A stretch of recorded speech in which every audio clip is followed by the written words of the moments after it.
a job like this to influence other teachers. No, you've got to be influenced yourself. Our TLF math team is deeply connected with leading researchers in the field of education.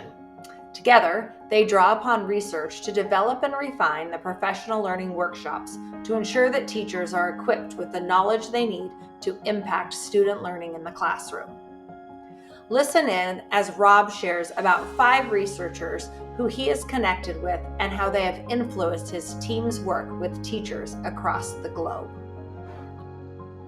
His influence on me, first one was how he communicated the proficiencies of mathematics, which is a lot of things that kids often don't get access to. And if you want kids to contribute to mathematics, it's not just about the speed of doing times tables and content. They've got to be able to visualize and explain and reason and problem solve and all those other attributes that kids could have.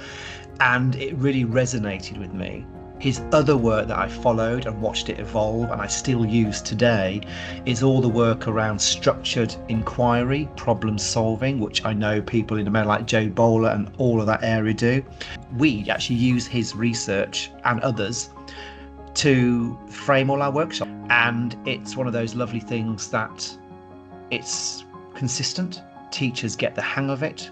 Often teachers want to do it, but they've never had the chance or the PD environment to feel safe to have a go.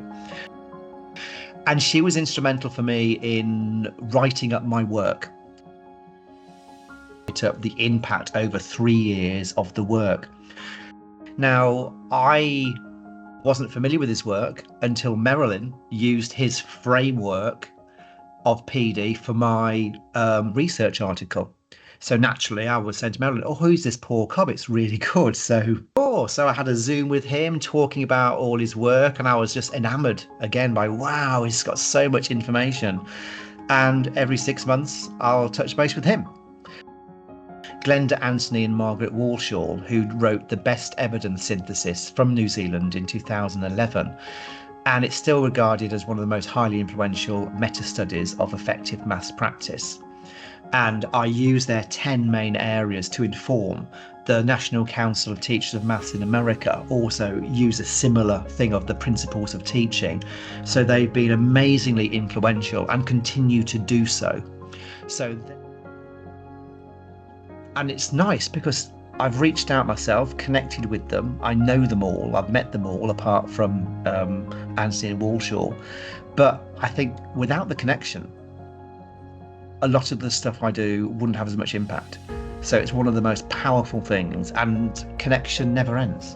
I just bring these elements together and deliver it to the teachers who have to teach it as their job. And they don't want to be a researcher, and they often don't want to be a mathematician. They just want to teach it effectively. And I think that's the missing part in the triage. You've got researchers, mathematicians, but who's going to bring those together as a vessel and make it doable for teachers, make it accessible for the actual teachers? Learners is not just the kids. For me, my learners are teachers and principals first, because if they get it right and they feel good, it's going to make a difference to the kids. So